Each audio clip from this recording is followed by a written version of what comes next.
Hello, YouTube. Today I'm just going to talk just a little bit about um, the budget-based, zero budget-based system, the envelope system that Dave Ramsey talks about. Because I'm currently working on trying to get 100% debt-free before I purchase a home, probably, I don't know, maybe in the next 2 to 3 years. I'm not really sure. I am 24. I just paid off my car payment. It just came out of my bank today. So I just paid my car off.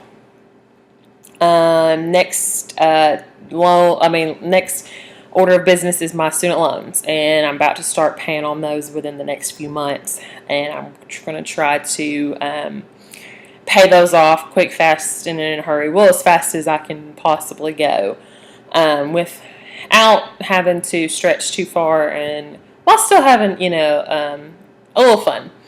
So I'm just going to talk about the zero-based budget system, about what exactly it is and how you come up with your numbers. Basically, it says you give every dollar an amount. So if you're making $5,000 a month, that $5,000 needs to go somewhere. If you're only making $200 a month, that $200 still needs to go somewhere. So, and you can do this weekly or bi-weekly or monthly, depending on how you get paid.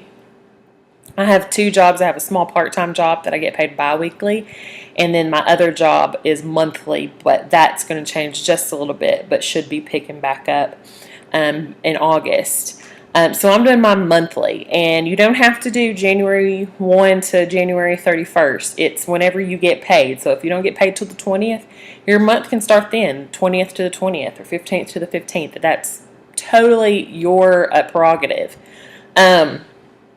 So what's easiest for me is I just write down, just on a memo pad or whatever, just how much I make a month, take home pay, not gross, take home pay. And so let's just give up a number like $2,500. So if you make $2,500, you can just write that down. And then the next thing that I do is I write down the bills that I have that are not cash flow. So anything that comes out of your checking account automatically or that you send a check to. Your Netflix account, your workout account, if you have utilities, rent, your mortgage, your phone, your car insurance, anything that you don't pay cash for, write that down, total that up. For me, mine's not a lot because I actually still live with my parents because I am trying to pay off all my debt before I take the step into homeownership. So mine's not as much. Mine hovers around $500. So let's just say your bills total $800. Your non-cash flow bills are $800, and I'm including gas, and I am not including groceries. I'm including rent, utilities, all things that come out of your checking account. So let's just say that's $800. So I've got $2,500 to take home, $800 comes out of my bank, so I have, do the math, $1,700 left. Well, I can't let $1,700 left just sit there in my account. And it also depends if you are doing Dave's baby steps. It depends on what baby step you are on to figure out exactly where your money is going to go. If you're left with $1,700 and you're still needing to fill your baby step 1 emergency fund, then you need to put $1,000 in there and you'll be left with $700 to deal with. If you're not even doing a baby step system, then just do whatever you want. So you're going to write down everything that you spend money on, cash flow. And normally you would actually spend it on your debit card, but we're not using our debit card. We're not using credit cards. So, for example, gas, groceries, going out to eat, shopping. If there's something coming up, such as a vacation, you can have a vacation fund. I've added a birthday and a Christmas fund because those are coming up in the latter part of the year, and it's harder to get money. You seem like you're struggling for money the closer it gets to your holidays. Father's Day's coming up, and so I've made a fund for that. Then out beside each category you write your amount. So if it costs you $40, I'm doing mine monthly, so I put $80. It costs me about $34 to fill up, but I want to make sure I have enough. So I have $80 written down, and I have it written that I want 4 20s, and you can see that right there that I want 4 20s. And then groceries, I put $100. You'll put whatever you normally would spend on groceries all the way down. Now, Christmas, birthdays, those are coming up in the latter part of the year. If you don't have the money to put in there, you can put $5 or $10. If you don't want to put anything in there, it's up to you. If you're married, I am not married and I don't have children. If you're married, you might want to have a date night fund, or a kids' clothes fund, or a kids' shoe fund, or a sports fund. That is up to you. Your envelopes are your business, your opinion, how you want to spend your money. So give everything an amount.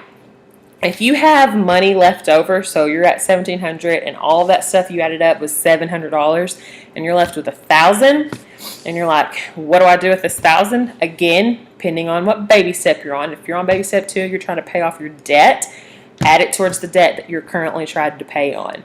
If you're on baby step 1, that's your emergency fund. If you're on baby step 3, that's towards your 3 to 6 months of expenses. Or if you're not on any baby steps and you're not doing that, put it in your savings, put it somewhere, or add more envelopes. Okay? Or just put it in your savings and just save it. So many people my age don't save money, and it is so detrimental because my parents have saved for me since I was like born, and I was able to purchase 2 cars, a good down payment on my last car, and I was able to purchase 2 laptops. I mean, I was able to purchase things because my parents saved money, and that's something that we need to do as mid-20s at young adults. Save, because it only gets harder, and we're only going to have to work harder. Because think about it, do you really want to spend your money, do you really want to work 40 hours a week, 50 hours a week, 2 jobs, 3 jobs, second shift, third shift? You do really want to work all those jobs just so you can write a check to Sally Mae, or to write a check to Toyota Financial, or write a check to your mortgage bank, or to write a check to Discover Card? No, you want to get out of debt as fast as possible so you can enjoy life. And there are 24-year-olds paying off their mortgage on a budget. There are 30-year-olds, there's 40-year-olds who, and most people don't get their house paid off by the time they're like 60. So this is so important to save. So with this, once you've spent your envelope, you're done. So if you spend $100 on groceries on Friday and and your pay period is monthly, you're done. You better scrounge up and then eat some refried beans or something in your thing. If you've spent your gas money, well, you probably need to ride the bus, ride a taxi. Once you spend it, you're done till the next pay period. And you'll see that you'll have too much money in one envelope or not enough in one envelope. And I think it takes about 90 days to get acclimated to budgeting. This is my first time doing it, so I will update with how my process is going and my progress, whether it's working for me, whether it's kind of a struggle for me. Right now, my struggle is I've got my bills, my envelopes, and I still have a chunk of money that I'm not sure what I'm going to do with just yet. Probably just add that to my student loans. Also, if you're getting gas, write 4 20s like I told you, and then add it all up. And so at the end, you can say I want 20 20s, 15 10s, 6 5s, 12 1s. Add it up, whatever it is. When you go write your check to cash, you can include like a little Post-it note and saying, here's my money and this is how I want it, please. And you can also ask them if they have any extra bank envelopes so you don't have to buy any. Obviously, you're not going to carry all this money on you. That would be totally unsafe and crazy.